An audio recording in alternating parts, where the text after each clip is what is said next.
This morning I want to talk about, I guess I'm classifying this as reputation, associations, and verifications. I want to talk about reputation first. People come to you for your reputation. If you have a good reputation and you have a good group of people, you have good referrals that are not fake referrals. People are going to come back to you for more. You turn your work around quickly, you send them their emails, whatever you are, whether you're a vendor, an attorney, a paralegal, whatever. People are going to come to you because of your reputation. But you also need to keep in mind with your reputation who you associate yourself with. In my industry, in the private investigation industry, 95% of the states you have to be licensed, bonded, and insured. And it goes without saying that anybody that I use as a private investigator, I want a copy of their license, their bond, and their insurance, and I'm going to call and verify it before I send them work. It's a little difficult for me to do that with process servers, with other vendors, the asset searchers, the bank account searchers, and things like that, because they don't necessarily have to be licensed. But you still want to ask for references.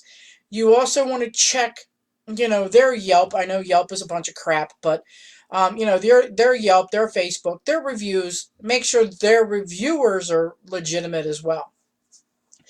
There's a lot of people in this industry, I hate to say it, and I'm not talking about private investigators, but the vendors, again, the asset searchers, the skip traces and shuts, that have criminal records and really shouldn't be doing this kind of stuff. Or who had licenses, who had bonds, or insurance. Again, some of the skip tracers don't have to be, licensed or bonded, but it's good to be that way. Repo agents need to be licensed and bonded. Collection agencies need to have some sort of licensing. So don't just take because, Sam Smith, one of your best clients or your best bud, says to use, a specific collection agency or a specific, repo agent or an attorney or a paralegal or a process server or a private investigator. Just don't take their recommendation. I hate to say it, in this day and age, you need to do a little bit of background searching. I belong to a lot of different groups and a lot of organizations, and we painstakingly vet people that are in the groups. We don't talk about politics because that is definitely not to be in this industry. You just don't. We help each other. If you can't help each other, without expecting, I'll help somebody. And, let's just say I'll use this as an example.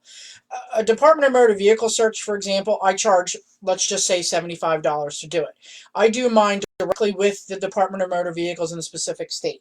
So if, Eric, who's watching, asks me for that same thing, I'm just going to charge him at cost because I have vetted Eric as a person. So I'm going to give him a discount. I've had some people ask me to sign non-competes because they want me to run something and then they want me to sign a non-compete. If you're that insecure that you need me to sign a non-compete to run a social security number, to run a tag, I'm not going to do work for you. That means that you're the bottom of the stack. You're slimy. I'm sorry to say that. If anybody that knows me knows that I will tell you like it is. Ask Julie. Hi, Jewel. I tell you like it is. If we're slow, I'm going to tell you we're slow, and I'm going to say I don't understand why. If I don't like your work product, I'm going to tell you why. If you don't get me your stuff, I'm going to tell you why. So that's why, like Julie's been with me for, 4 years now? 4 or 5 years now? She knows I did a background check on her, and I'm going to do that on anybody, whether, they're a vendor, whether, they're a new hire. It's just the way it is. I want to be able to provide to my clients the best of the best. It may cost you an extra $20 to have the best of the best, but you're going to get the best results. You're going to, I have I have $3 million of liability insurance plus cyber insurance. Um, you know, and it's not because, I expect a mistake. And I'm human, we make mistakes. I mean, there's times where, we may serve, you may serve a Michelle Harris, but it's the wrong Michelle Harris, but that's the information you gave me. So that's what, is going to happen. And then somebody's going to try to come back on me and say, my mistake. Well, that's why, of course, you document everything too. But the big point of this, quick live is you build your business based on reputation. People come to you based on reputation. People will ask you to um, promote them because of your reputation and your following. Like my lives, get I know. I don't, Julie. My lives get, a couple hundred, searches, or hits and reviews, with the course of a couple of days. Within a week, I can have 500, people looking and reading and, valuing my opinion. I have people I don't even know that have seen me on Facebook groups that call me and say, what would you do if? And that didn't happen overnight. I've been doing in this industry since 1987. I've had my own company since 2005. It didn't happen overnight.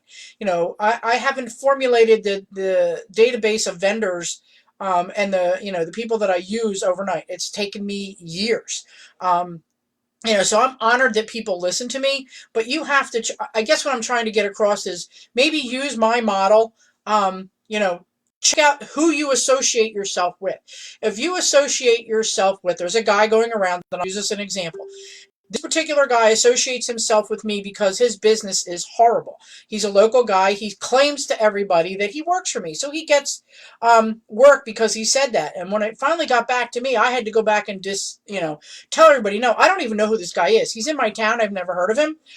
Here to come find out his license expired. So then he was telling everybody he was working for me. Therefore, he could still do surveillance for them. There's no secrets in my closet. I'm divorced. There's no secrets. I've been the sole owner of this company, even though it's been rumored that I've had different business partners and stuff. This is my business. My reputation is on the line. I fought tooth and nail for this. I mean, Julie can tell you. Julie's been with me for 5 years. The industry is fickle, but it depends on who you associate yourself with. Look at me, for example. There were years that I'd be lucky to do, and I'm going to be honest, 500 services in a year. But then there was years when I changed my reputation and my business model and brought a good team in that I was probably doing 1,500 subpoenas for a year, for example. So again, you need to have some, documentation in place, verifications in place. Be specific to who you're associating yourself with.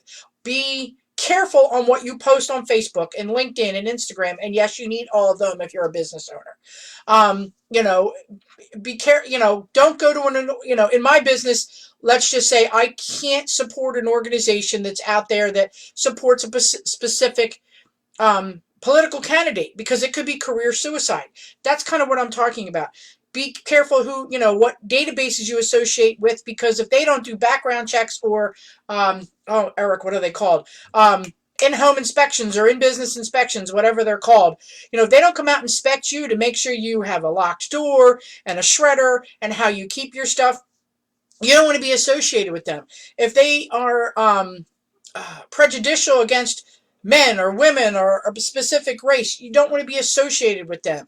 If they act like they're holier than thou all over the internet, maybe that's not how they are.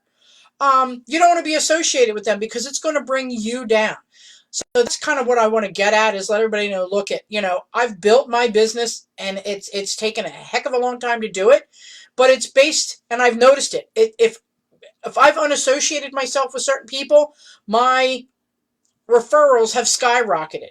If I publicly go out and say kudos to a specific person, and then my stuff disappears, and then I go, oh shit, I didn't do a background check, excuse my language, on that person, and I find out that they've got a horrible reputation, whether they don't pay their bills, whether they have a criminal record. In this industry, you have to be squeaky clean. You have to be middle of the road when it comes to politics. You can't put it out there.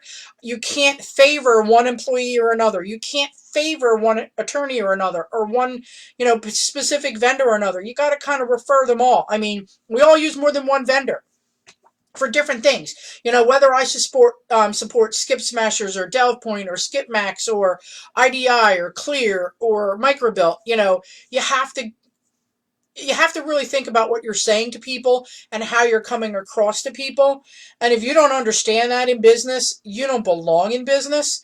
I've built my business. I have a team. There's no I in team. And it took me a while to realize that there was no I in team. I am the boss, but we are a team and we are a family. And you need to treat your vendors with that respect, your clients with that respect. You need to treat them all like their family. Not that they're your best friend, but you need to treat them, that way. So like I said, love it or list it. I tell everybody, like it is. I don't have a chip on my shoulder. I take, compliments. I take criticism, and I run with it. If you tell me I'm doing a great live, that's great. If you tell me my lives stink because, I don't have a professional background, I understand that, but, I just don't have a place to put one of those, black screens up. I'm sorry. I work from home because I'm in my car most of the time.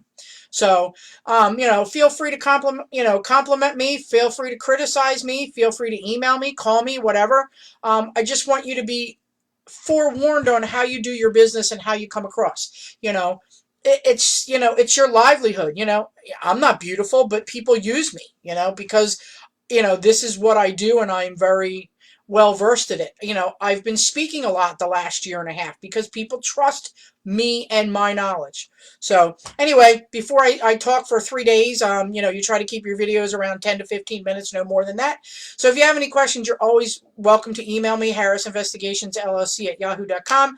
And you can check me out on Facebook, message me on Facebook, whatever you want. I'm always here to answer questions. I've actually answered 3 newbies phone calls this morning about what they think they should do on something. So, I'm always here to mentor. Have a great day.